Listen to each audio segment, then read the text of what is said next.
Hey, what's up? All right. Good morning, everybody. It's 4:22 in that I don't know, yesterday was 4:22, but it's the week of 420 still too also. Well, it might just be me. Lex is in Vietnam, traveling that part of the world. We have some other members who are under the weather, or fatigued. I'm whoa, here we go. Here's Jason right now. Let's bring him in. Oh, no, connection issues. All right. Anyway, hey, Doja Cat saved Mexican pizzas. I was out last night. I told a dozen people this, and only one person knew. I feel like not enough people are talking about it. But our first guest is here, so let's bring on James. Hey, sorry about that. Sorry to surprise I you. haven't even opened my soda yet. Cotton yeah. love, baby. Cotton. Cheers. I'm drinking coffee. It's morning where I am. It's evening where you are.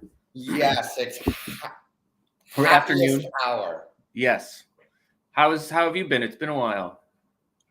It's been a long time coming. Indeed. Yeah. Indeed. I am excellent, fantastic, if you will. Yeah. Good. That's an appropriate pun for the proceedings, definitely. Did you know Doja Cat saves Mexican pizzas at Taco Bell? I know you're overseas, so maybe Taco Bell isn't on your radar at all. Hey, if you thought Taco Bell couldn't get any worse, try it in Romania. That's all I'm going to say. Well, we need Doja Cat to save the Taco Bell here. Is what. Yeah. I have no connection to her at all, but I'll try to get word to her. I'm not a fan of Mexican pizzas. I mean, I do eat Taco Bell once in a while. There's one within walking distance of my apartment, but I'm a fan of the just sort of underdog story of somebody saving Mexican pizzas.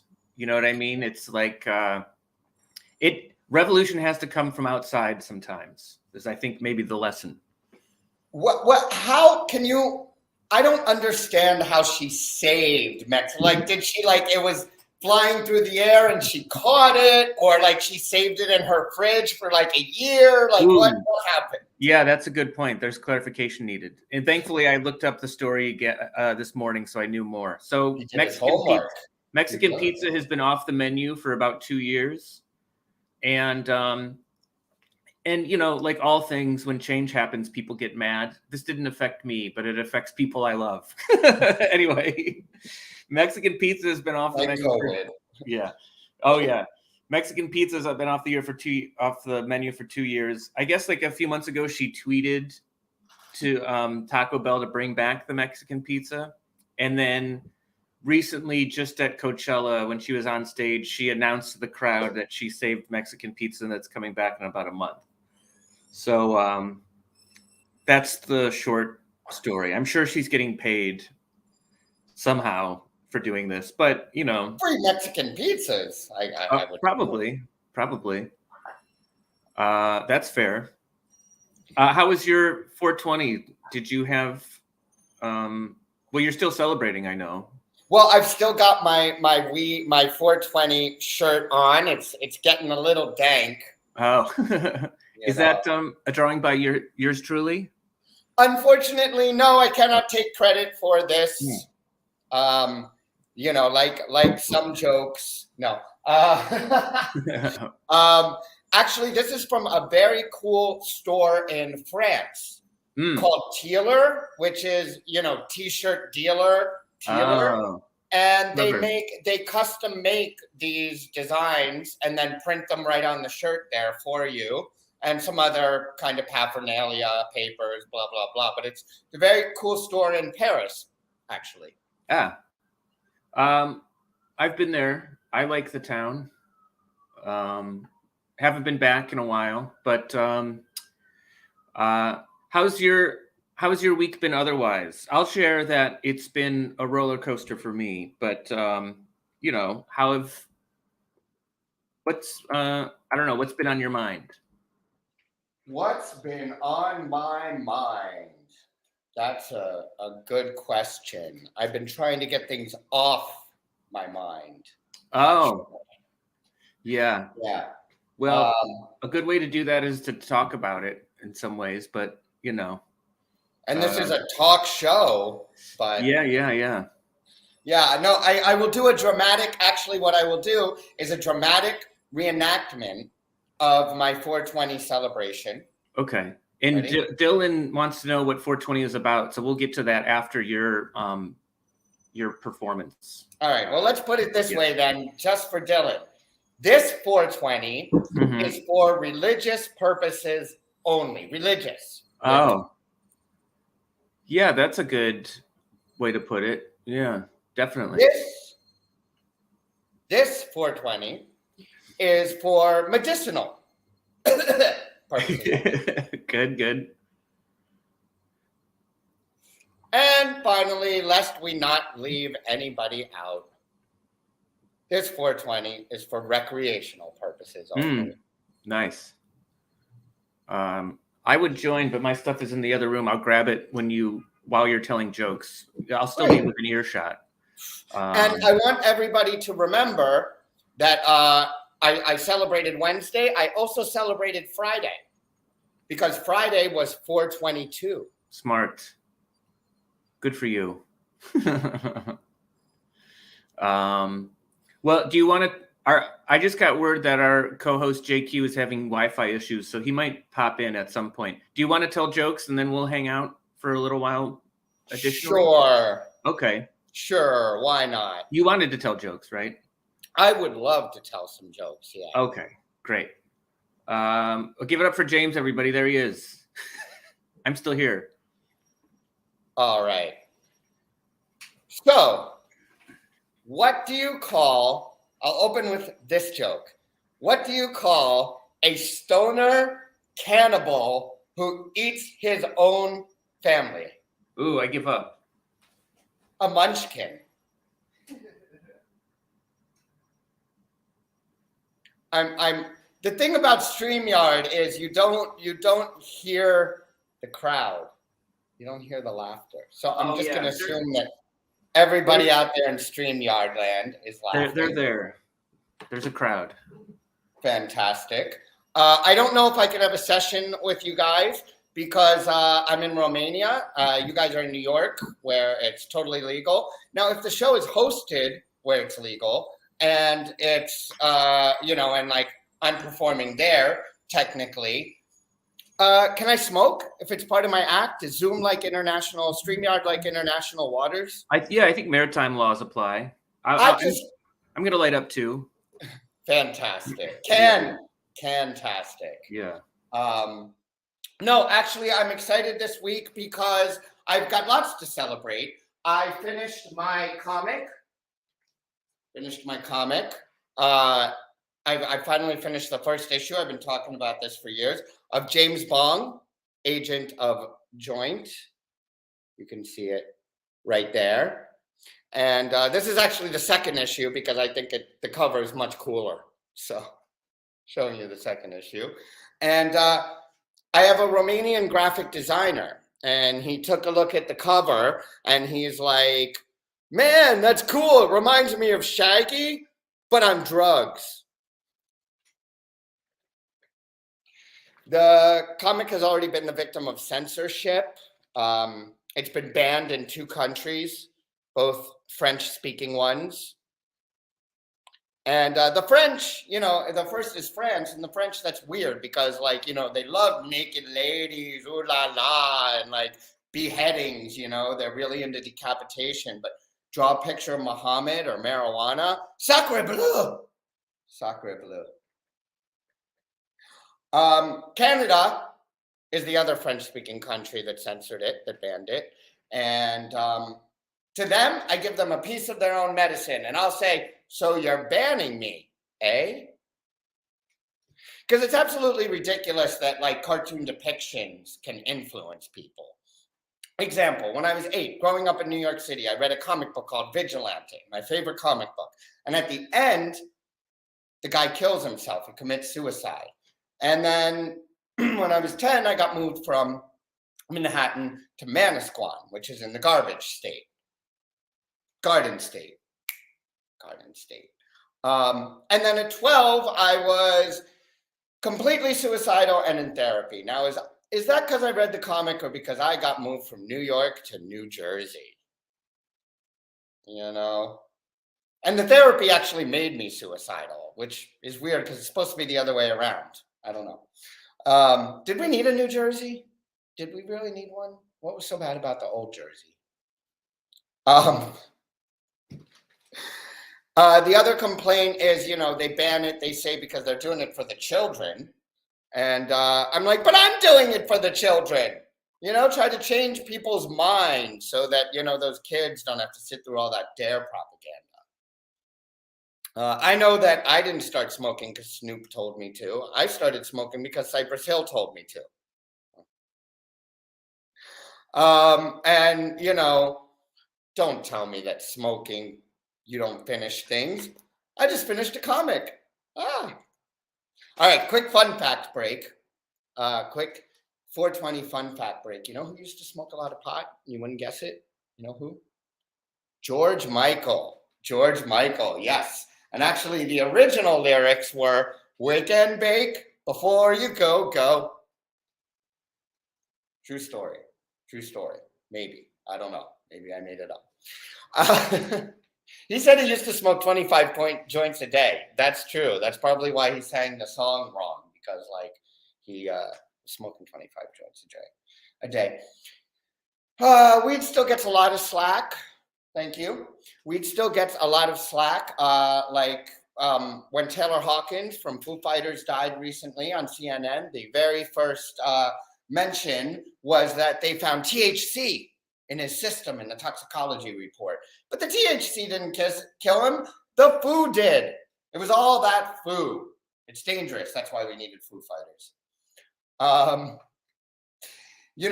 Publicly, Dave Grohl is like, he was part of my family. This is a tragedy. He will live on in our hearts. But privately, he's like, oh, man, I got to start another band? What the fuck? I'm too old for this.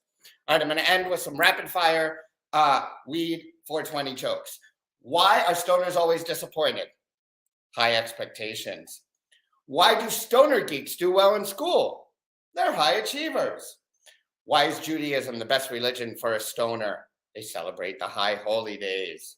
What is the funniest animal in the jungle? No. That smokes the most pot. What animal in the jungle smokes the most pot? The hyena. That's why they're always laughing. Finally, this last one's a safety tip. What should a stoner do in case of fire? Stop, drop, and roll. Then use the flame to light the joint. Inhale some of the good smoke, man. I hope everybody's inhaling the good smoke all week for 420. And thank you, Sean. Thank you. Give it up for James Longshore, everybody. I lit up while you were on. So thanks for giving me a break so I could run to the other room. I should leave stuff in here, but I don't know. I guess I like it to be somewhat inconvenient for myself. Yeah. Give myself a challenge. And Dylan says clap, clap. Thank you, Dylan. Thank you. He also, a few minutes ago, just typed me, period. I'm sure it related to something you were saying. We might find out what, or it might remain a mystery. Congrats on the comic book. And I do think it's good that you've been, I don't think censorship is good. I think it's good you were censored because it shows that you're on somebody's radar. That is true. That is true. People are paying attention. Oh, and also, I had another point, but I forget what it was. Hey, here's Precious Gorgeous. Here's Ralph. Hey. I just saw you were live, and I didn't realize there was a special happening, and I saw you. It's just you, so I thought I'd hop in. Hello, James. Well, it's not a special. I mean, every day is special. Every day is special. Yeah. How's your morning? Avocado but yeah, you're going because you usually go just to 11, right? Well, we switched it up to help Lex, who's in a different time zone at the moment. We started doing 11 to noon, but Lex hasn't been able to make it, and Jason has Wi-Fi issues. But, no. Well, yeah, I thought I'd stop in and keep you company for a little bit. Oh, sure. James, how's your morning? Oh, my morning is I just ate a lot because I only eat in the morning. Mm-hmm. It's a dangerous game because you want to eat enough so that you're not hungry later, but you don't want to eat so much that you'll get sick. Wow. Put that on a t-shirt. Yeah. Yeah. James has 2 issues of his comic book. You grew up loving comic books. One for each hand now. You see. Wow, full colors and everything. What role did you play? Are you the publisher, are you the writer, are you the artist? I am the writer, and I like to say director, even though it's not a film. Yeah, amazing. Yeah. So you found and hired comic book artists to draw, pencil and ink and color? I actually used 2 different people to pencil and ink, and then the color. I mean, one guy does the pencil and inks. He's an Italian guy. And then a Romanian guy does the colors. I follow, so I don't read comic books anymore, but I follow probably at least 200 comic book artists on Instagram because I just love their art so much. And there's a lot of great artists in Europe and Russia. Yes, indeed. A lot of great ones. Strangely, I don't think I've seen any from Australia or Africa or maybe there's some from Canada too. I don't know. There's a lot in Europe. Europe, it's a big, big, big deal. Yeah, there's an art history here that goes way back. But you're right. When I was looking for them, I didn't see many in Africa or Australia. Did you grow up on comics? Latin America has a lot of really great artists too. Oh yes. That's true. That is true. Yeah. Did you grow up on comics? Yes, I did. Grew up, in New York City, comic stores on every corner. Oh, you're in New York. I'm not now. Now I'm in Bucharest, which is the New York of Romania. But Romania. Wow. I have a question about Romania. Are there any intersections where you can cross diagonally? Because that happens in some cities. It's very rare. I've seen it in like Mexico. I don't know where else you can do that, but I think Let me put it this way. Yeah. I haven't seen any, but Romanians drive like there are. Oh, okay. Let's put it that way. Yeah. I think it's smart to let people cross diagonally. Here's Dylan. This is a New York-based chat show. I mean, only because 2 of us are in New York at the moment, and James is from here originally. Hiya from Western Queensland. I'm in the Outback doing a music residency. Wow, that's exciting. Dylan, if you want to come on the show, send us a message sometime. I wonder if he's from Queensland or from Australia. Maybe backpacking there. Maybe he's from New York because he brings up New York. I don't know. Speaking of New York, this guy used to live in New York. I wonder if the music residency is like the didgeridoo. Like he's got like a musical residency for the didgeridoo. Maybe it's for a new instrument called the didgeridoo. The didgeridoo. I said Jew at the end, and I feel like I did something wrong. Anyway. Well, do something right. I'm going to get coffee. I'll be right back. So James, what are you doing in Bucharest? Is that where you live? I live in Bucharest now. I'm like based here. Yeah. How long have you been there? I have been here 7 years on and off. Wow. Not consecutively. And is comic book making your main gig? I am an actor. Oh. And the cool thing, what I can do in Romania that isn't really applicable in the States is I do dialogue coaching. So I help the actors, the Romanian actors for the English language movies that you'd hear, like a ton shoot here. And I help them with the accent for English. I have a question.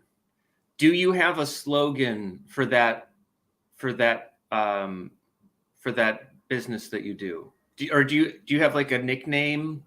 You know what I mean? Like the American Cowboy. Or just you do get that a lot. Like when I first moved here, people were always like, JR, Dallas. Oh, wow. Really? Dallas. But I think that was their main touch. That was their main point of reference.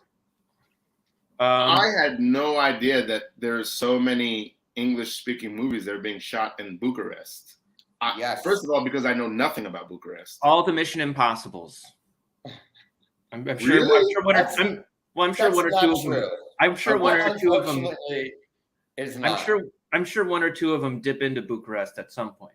Yeah, or Bulgaria. Bulgaria, like the Expendables shot in Bulgaria. A lot of action movies, like shoot in Bulgaria. But we've had a bunch too. We had Sylvester, we've had Stallone and like Seagal loved to shoot here, and Van Damme also loved to shoot here.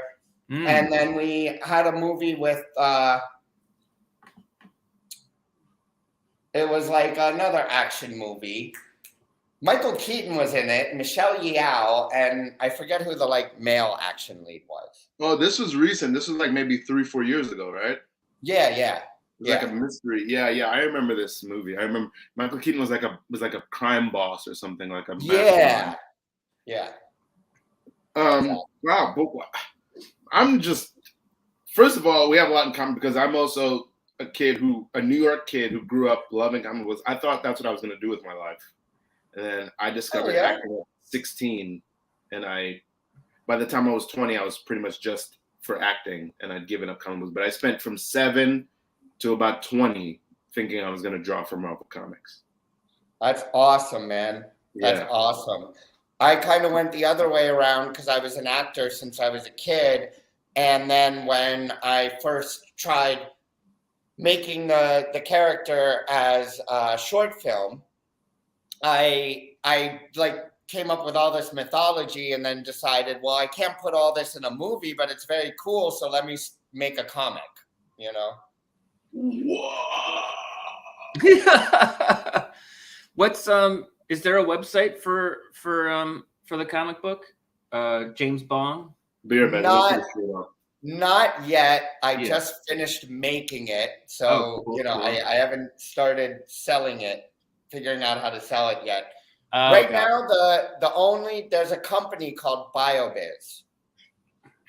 And they have all the copies right now because they were the financing. They provided the financing. Because what I do is I like put their products in the comic. I like draw their comics and see, here is BioBiz. Yeah. There you go. See, they're your sponsor? Oh. Yeah. Whoa, whoa. So like the people in the comic, at the cannabis farm are like using their products. And shit like that. What is going on? That's crazy. James, hold that up again so we can get a big screen version of some of the pages.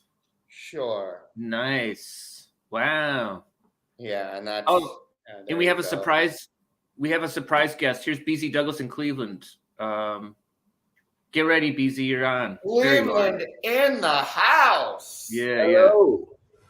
Which real quick, comic. That's amazing.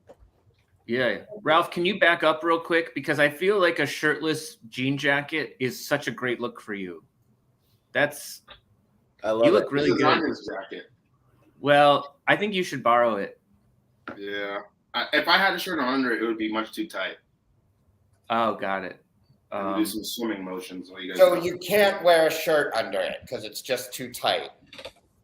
It's funny because I was doing a character for Anya before I got on here that was like, I'd sure love some sarsaparilla, some sort of country western character, and this is probably the jacket that he'd wear. Wow. To be a fly with a video camera on the wall at your apartment. You'd probably die. The camera would be too heavy for you. Yeah. Little fly drones. Hello, BZ. where you broadcasting in from? Me? Yeah. I'm in my office in Cleveland. Cleveland rocks, I heard once. It's pretty good, but probably not for the reasons that it advertises or whatever. A lot, it's sort of like New York. Like everyone's like, "Oh, go to like Times Square and this and that." It's like, no, the really great stuff about New York, you got to dig, you got to find it.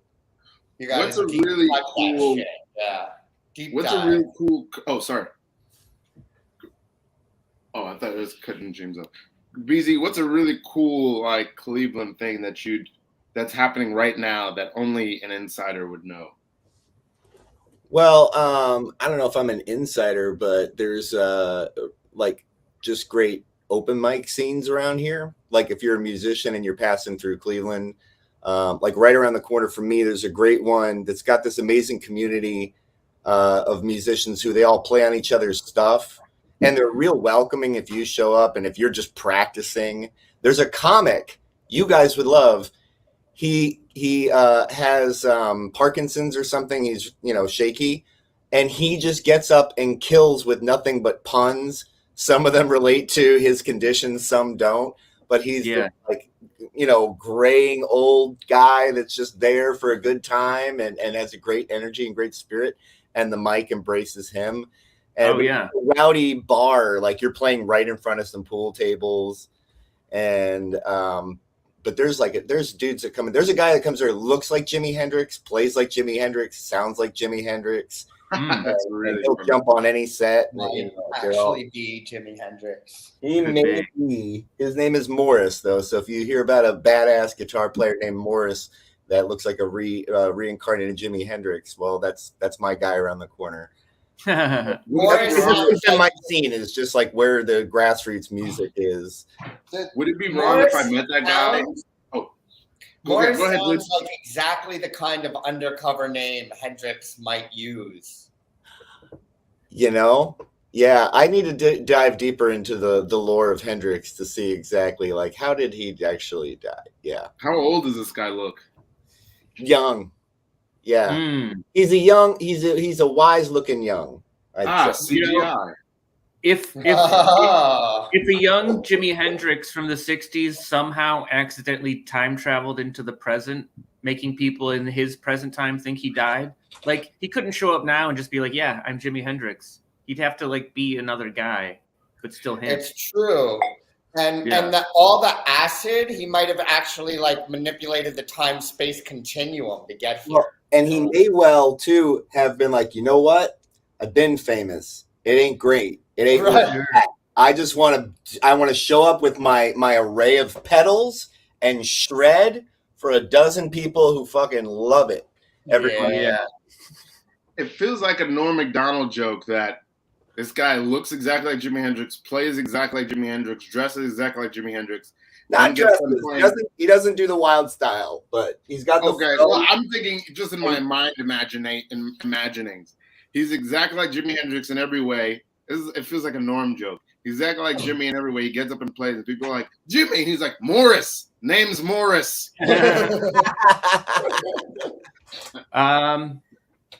We have a prank comment that we didn't get to from BZ, who is now a guest, so we will get to it. But here, our viewer Dylan presented an interesting question, who is Australian, by the way. He did share in the chat. All right. He hears there are heaps of really talented musicians in the States. Is it possible to tour / make a career for the moderately talented? Ralph, take it away. No offense. Moderately talented.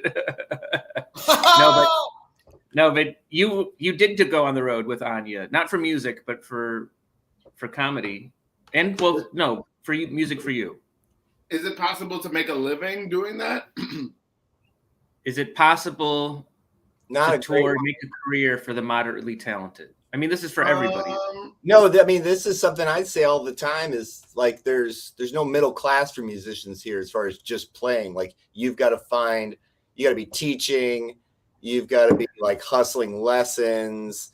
I know one of the most brilliant bass players I know, he's like and invents instruments and new ways of doing electronic instruments mixed with live bass and shit. He's got to teach classes at like NYU and Harvard. he can't just make a living at that, or being a studio musician. I mean, there's a sliver of it there, but not for just, you know, moderate, like you're saying, moderately talented, which is where I'd classify myself as. Like, I'm an amateur who loves doing it. And I'm honestly, in this country, acting and music, I've turned my back on commodifying those, and I have no regrets about that. I'm doing a play next week that's amazing, but I commodified my talent for coding, and I hate it. I don't like coding for fun. It was a hobby when I started doing it, and I've seen people who have, you know, they can say they're professional actors or musicians, but there's a grind to it to be able to do that for a living in this country. It's a hustle. Right. Yeah. And I feel like I just had this conversation with somebody the other day, which is they made a great point, which is they were like, you know, I could find gigs. I'm also a musician and an actor, and like I could find gigs and do more stuff if that's the only thing I was doing, which means half of my time was spent making things, and half of my time was spent pursuing bookings and pursuing relationships and with like college radio and blah blah and this and that and growing fan base one by one. If that was my sole only focus, but unfortunately it's not. Like, when I'm done making music, I'm gonna go do improv, or I'm gonna go do blah blah. And so my thing is, like, I don't even have the time for the hustle because I'm more interested in making the stuff. I mean, that, you know, I'm having to print this, I'm having to, you know, oversee all the production of it, and then I have to promote it, I have to deal with the sponsors, and it's like the actual writing is the last, like, concern to everybody. And I'm like, wait a second, without that, we'd have nothing, you know? Yeah. I missed your comic's name, by the way. What is it? It's James Bong, Agent of Joints. Oh, cool. My buddy has had a really successful career doing Kickstarters. He's just put out this one, Durruti. It's the story of a Spanish anarchist. Nice. Funky. Good cover. Really great art. And he writes this, and he writes a comic called Snow White Zombie Apocalypse. I'm really impressed with what he's done, figuring out a stable Kickstarter model. It's like, boom, $10,000 thing, overfunded again and again and again. And I'm in a position, I do journalism now, is what I'm trying to move my career towards.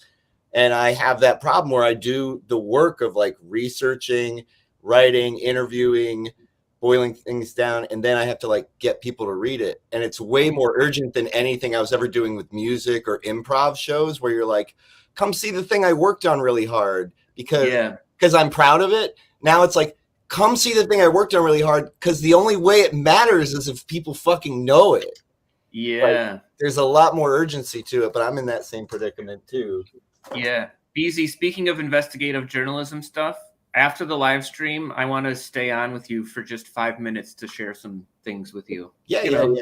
Things I've heard recently. Anyway, my prank thing. Can I tell that? Or yeah. Because that was you were talking about being a dialect coach, or like, and I've always enjoyed doing accents, as an actor. And one time, it's like 20 years ago, me and a friend of mine were sitting in a coffee shop, and we were just being British for no reason. Being British. And probably terrible if you actually know people. Yeah. But we were pulling it off, and we were having a crack. And so this table of like young teenage girls sits next to us, and me and my friend, she and I just keep carrying on, and then they come over and they're like, "Oh, where are you from?" And we just keep them on the hook for like 20 minutes. And the best thing I ever, still to this day, enjoy telling and remembering doing was when I told them, like, "Oh, do you want to hear me do an American accent?" Oh, I'm great. I do it. I've been practicing so much. That's good. You guys want to get like a coffee or maybe like I don't know. I don't like what I ordered. Do you want to go get something else? I might complain to the manager, actually, I'm thinking. And they're just lost their shit. And I was like, I just stayed American for the rest of the time. That's a good way. That's a good way to get out of it. I feel like that would twist my brain a bit. Because I'd be like, am I doing an impression of myself or am I being myself? Yeah, I started being oddly conscious about like, oh, I just need to talk normal. Yeah. The more I'm just talking the way I talk, the better this comes across. I've heard about actors who like are on a series for years and have to do another accent, and then maybe they get another job and they have to switch their accent for that role. And then once the show ends, I think one of the leads from Sons of Anarchy said this. He forgot how he normally speaks. Like this British guy who was playing an American biker gangster. He was like, I don't remember my speaking voice, like what Ralph said. Yeah, it's muscle memory. I mean, really, like you have a bunch of articulators in your mouth, and it's the same as if you're training like kung fu. I'm also training in kung fu. You retrain your muscles to move a certain way, and then like they get used to it. Like your body adapts, and you know that's actually the foundation of what I teach with the accent coaching. I've been doing I just launched a new podcast about The Wire with another journalist, and we're going over it as journalists and bringing on guests who like know Baltimore or policing. Like we have an affection for the show, but we're kind of really critical on the subject matter, how it handles it and what it doesn't say. Sure. But the one thing that is just like mind-blowing is how many fucking actors are not close to American on that show. Oh, like yeah. Dominic West. And then you can hear when the accents break in certain moments. Like, oh, whenever he plays drunk, he's not great at that. Oh, yeah. It's interesting to think about going back to where you were previously as normal. But really, if you've changed, then the place that you're at is what's normal. Mm-hmm. The place that you're at relaxed. But like trying to get back your old thing, you can have a concrete reason where you're like, I need to have my accent back because it'll make getting work harder for me if I don't.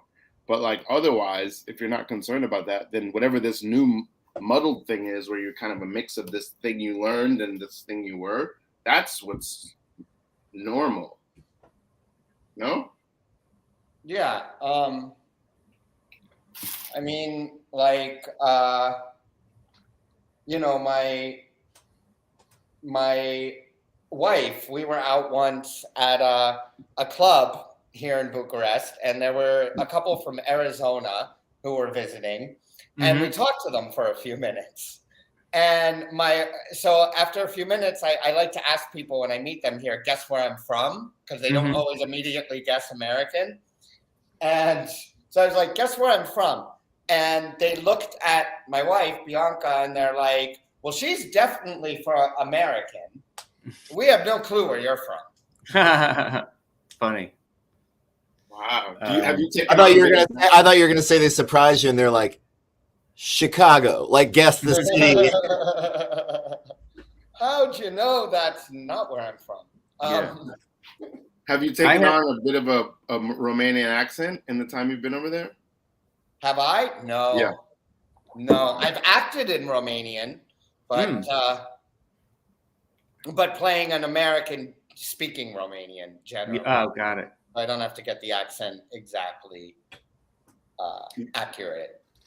The only thing I think I know about Bucharest is I think the movie Shop Around the Corner is set in Bucharest with Jimmy Stewart. It's the movie that You've Got Mail is based on. I think it's really. Oh shit! No, I'm gonna check that factoid out because I would love to. It's a lovely movie. That's true. I have a real quick comment to talk about art and hustling real quick, just because I see myself as a full-time comedian that only does comedy part-time, because other times I'm like unloading trucks or washing windows or doing some other thing. Anyway, I just got this rug and I had to save up for it. Oh, jobs. I had to save up for a little rug. I can't see the rug. It's so little I can't see it. I know, it's like it's barely anything. I see it blends with the wood. But I had to save up. But I had to save up for it. Anyway, I also have a very adult thing where I just keep, accepting these credit card offers I get. Smart. I'll die before I have to pay them back. Yeah. Hopefully one day I'll have a kid and they'll inherit my debt. Anyway, You'll have something to leave them at least. Sure. Namaste. Well, this rug, perhaps. Anyway, I also have a brilliant prank that I want to do, but I have 2 pranks. I'll share one of them. I'll save the other one maybe for Ralph and I's Monday show at the Tiny Cupboard. Anyway, but I have a brilliant prank. I think it's brilliant, where you knock on somebody's door, and then they come to the door, but you have built another door in front of their door. So when they open the door, they'll see another door, and then you knock on it. And then when they open that door, you ask where your pizza is. Like they came to your door and you're expecting a pizza. But then after they're confused, there's a knock on another door next to you that they don't see. And then you open that, and then someone hands you a pizza, and then you close the door for the door that you know what I mean? It's elaborate. I think you would have to get someone else, the person in the apartment next to the prank-ee to be your door on the side. Well, you can also do this on a house. I know people who can do construction pretty in a snap. Yeah, like theater for plays, you put door frames on wheels all the time. Sure, yeah. I love that prank. The only thing I want to know is that at the end, it's completely folded away and you disappear from the house, and the person it happened to never gets an explanation. Yeah. I would love that. That's such a great prank. Oh, here's another one that I just thought of that I had years ago. And it's you go to Times Square and you sell super cheap tickets to the Lion King to a family. And then you don't tell them to go to the theater where Lion King is playing. You give them a separate address. And then when they get there, there's like a U-Haul truck with a ramp up to it and like a curtain, and it says the Lion King, like Lying. It's a different play. Oh. And if they go in, you then close the truck and then drive them out to like upstate New York somewhere, and then you let them out, and that was the play. That's not a visual play. I'm just thinking of like this family thinking that they were like kidnapped or they're about to be like trafficked or like sold into slavery or something. I mean, obviously you would have to. Seen the show. Has anyone seen the show Future Man? By the way, it's a fantastic. Future Man. It's on Hulu. Without spoiling anything, there is at one point though someone has a restaurant where the gimmick is they kidnap people off the street and put them in a black hood, and they think they're going to die, and then they give them food, and it's the best food they've ever tasted. Jeez, wow. I mean, that show is a wild ride and so up y'all's alley. All right. Future Man. I have Hulu. Check it out. Oh, go ahead, Sean. Go ahead. Oh, I just said that I have Hulu. That's it, period. End of comment. I don't know what it is about pranks like that like alter people's reality, but things end well or like in a magical way. I don't know what it is about that that's so up my alley. Like that is what I want. That's what I want for people, just to be like, what? You know what I mean? Yeah. I just imagine they blink their eyes, and when they open, they don't have pupils, but just a bunch of stars. Just you lower their expectations so you can exceed them. Yes. Yeah. Well, walking that line of, I just started watching Nathan For You. Oh wow, that is incredible. I mean, I just passed that by. I never saw any of that, and then like, man, that's amazing what he does. Is all that stuff real? Well, it's it's endearing what he does, but simultaneously disturbing to think about how people's reality can be manipulated. Sure. If you've seen it, especially I've fallen into a lot of research rabbit holes with like the CIA or like intelligence. And I think of like Nathan For You using those all of the machinations he does to create illusions to make people believe a thing is going on. Or ridiculous thing like imagine if like someone's using that for nefarious purposes and they don't tell anyone. They're not having a show. They need to make a bunch of people believe a thing. And how it shows how you can orchestrate that. James, are you familiar with Nathan For You? Have you seen that over there? No, I haven't heard of it. Okay, it's from comedian Nathan Fielder. It's on Comedy Central for I think three seasons. But he approaches small businesses under the guise of like, I'm going to help your business with a crazy idea. And the ideas are always so insane. Like you might have heard of the dumb Starbucks. You might have seen that one go viral where someone created a Starbucks. It was exactly Starbucks. They just put dumb in front of it. Yeah. That was one of his things. Like he has several that like bubbled into being viral moments almost, or like the news covered. Yeah. One of my favorite things is he convinces a real estate agent to convince potential buyers that she can cleanse haunted houses. As a way to sell the houses that she is, the real estate agent for. And then the big thing that I remember is that years ago, there was a viral story about a goat saving a drowning pig at a petting zoo. And then once the show came out, you found out that it was a completely fabricated story used to help drive interest into towards the petting zoo. It was a completely fake. They faked it by building a ramp under the water so the pig had to go and force the goat out of the water or whatever, It's true. Petting zoos are a dying art form. Yeah. It's amazing the things that people can accomplish in the world, even to do a prank. I think when you hear about something like that, elaborate happening, or like, that's probably the other thing about pranks. It's just magical that people can work together and create an illusion like that. That is just for a moment makes somebody go, "What? What's happening?" I just think that's the coolest thing. Somehow, I can't get over it. I think it's really, really.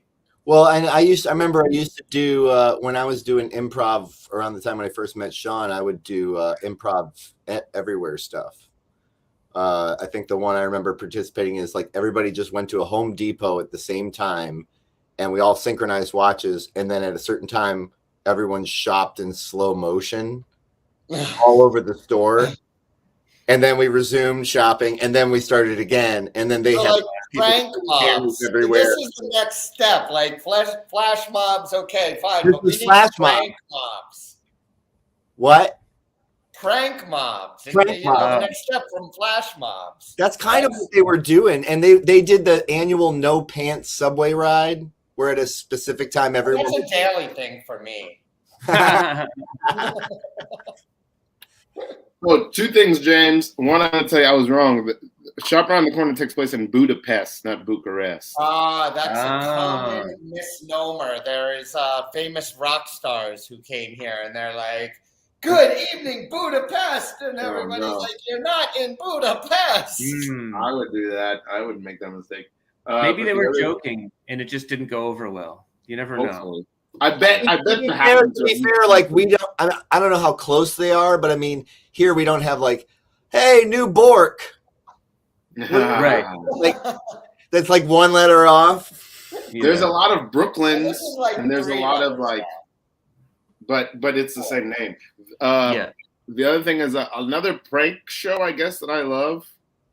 And I hear different things about this guy, but I do love the spirit of the show, even though I don't like other things like it. I love Billy on the Street. I love it.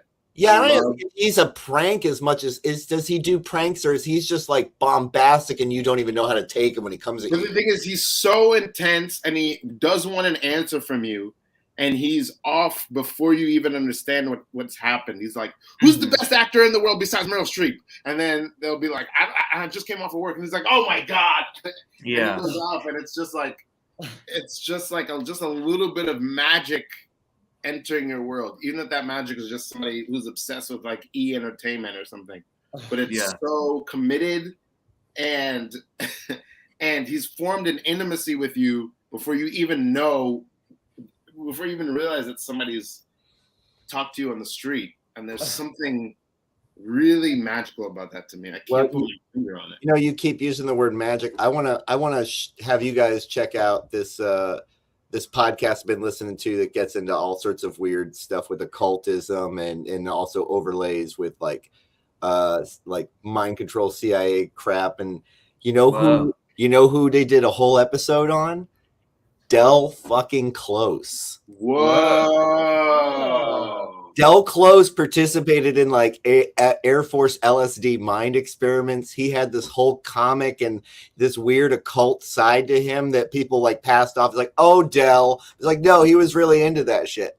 Yeah. And you know, they get, it's interesting listening to people who don't know anything about improv talk about principles of improv, like from like the idea of yes and like that can be abused, putting someone into a yes and I see a bit coming here. That's good stuff, man. And like, so it made me recognize you kept saying like magic, and what their show deals with it when it's a cult is like there are people who believe in magic and like the kind of quirky, goofy things. But I do believe in the magic of music and comedy and oratory and what you're talking about, how Billy, that's all magic. Like how you manipulate people with the chords you choose in the song. And the idea that like, there's these ways, there's a practice to it, which is like improv. Like this is the principles that make improv happen. That can be used for good or bad. Yeah. Yeah, definitely. Improv, powers for good or evil. Yeah. It's true. It's a power for sure. It's incredibly powerful. Like, even in the smallest ways, like it's funny to talk about comedy on a comedy podcast, but like one of my favorite things about comedians, that is a small thing, that is not even them doing a bit or a joke, but when a bit happens or when a joke happens or when something very ridiculous happens and maybe one comedian does or says or creates something very ridiculous and the other comedian just acts like that was supposed to happen. Yeah. Whether they knew it was supposed to or not. Just that agreement that agreement to me is like, it's magical every time. And I've been seeing it, all my adult life, but every single time it's magical. Yeah. That really, I always describe, like the first way I describe improv or the agreement principle is that like if I start a scene and say, geez, I didn't know the moon would be this sticky. Like you can't say, what are you talking about? We're in the backyard and it's raining. Like you just fucked everything up. And it's got to move forward from there. And beautiful things happen from that. But that is some scary power because you can make some things up. Well, and I left. I was on UCB up to like 301, and I ultimately I kind of moved into an indie team with some folks, and then I would go to the pit, and I found out about there were these beefs between UCB and the pit. But I also found out when I heard that like, well, you don't get to be on a Herald team until like you go through the ranks of the pyramid, and then you get close, and you're trained on a house team and things like this. And it was just and then found out there was cliquishness, and I was just like, I like doing improv, but I didn't have the ambition that, because you could see, I mean, who was there when I was there? It was like, Derek Comedy with Glover and what's her name from Kimmy Schmidt, Curtis Gwynn, who now writes for like Stranger Things. He was my 301 teacher. There was all this amazing talent around there, but at the same time, I was just sort of like, I don't know. It put me off having to be like the click thing. Yeah. Everybody says comedians are very competitive, and like I know that to be true, but like I can't like do anything like that. I don't see it. I don't know. The whole competitive aspect of comedy is something I like can't. Well, that's why I'm friends.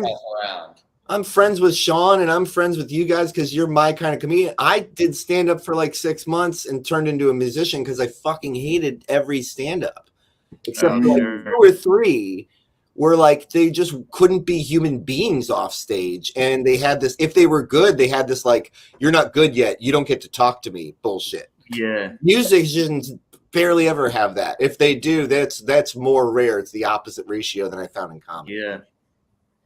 It is a weird, I don't know. It's a weird habit that permeates the scene for some weird reason. Speaking of comedy, though, Ralph, we have a show next Saturday at the Producers Club. Woo! And I bring it up. I might not be there. I'm going to be upstate doing another show, but I bring it up because I need you to send me the photos of the other acts that you booked. Just to have a side conversation publicly, and also if your Tuesday night is free, we should try to see a Broadway show if this Tuesday night works for you, this coming up Tuesday. I'm looking at my calendar right this second. Don't buy tickets to the Lion King. Oh shit. Yeah, I might take you to see a version of the Lion King where we have to get in the back of a U-Haul truck and get dropped off. All right. I'll be free that evening, and I'll be in the city anyway. Oh, all right. We'll find tickets to see something. All right. Yeah. Yeah, Sean will find tickets. Get my upstate New York boots ready. That's right. Muddy Waters. I'm gonna dip out. Or Sean, do you want me to close out the show with you, or whatever you want? It's up to you. Dylan is back. Dylan is watching again. His battery's charged. Dylan, I will follow up with you. I hope I will see you again sometime soon. Yeah, James, thanks for being here, and we'll definitely check out the comic book when we can. I will come when I have somewhere that I can. For now, you can write BioBiz and tell them we want the comic. But like when I have a legit place you can buy it, I'll come back on. I'll share it. Sweet. What's your Instagram? James NBZ. How do people find you and find your work?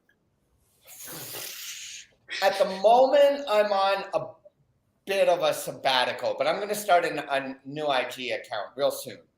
Cool. Is there a website for your comics? Not yet. I just finished making them, and it's been a super crazy process. But as soon as they're for the public, I probably shouldn't have talked about them yet. I blew my mind. No, it's good. It's a good tease. People will follow us, and we'll update them when you have stuff. Yeah. Awesome. Cool. Thank you. Ralph and I are doing a show this Monday at Tiny Cupboard.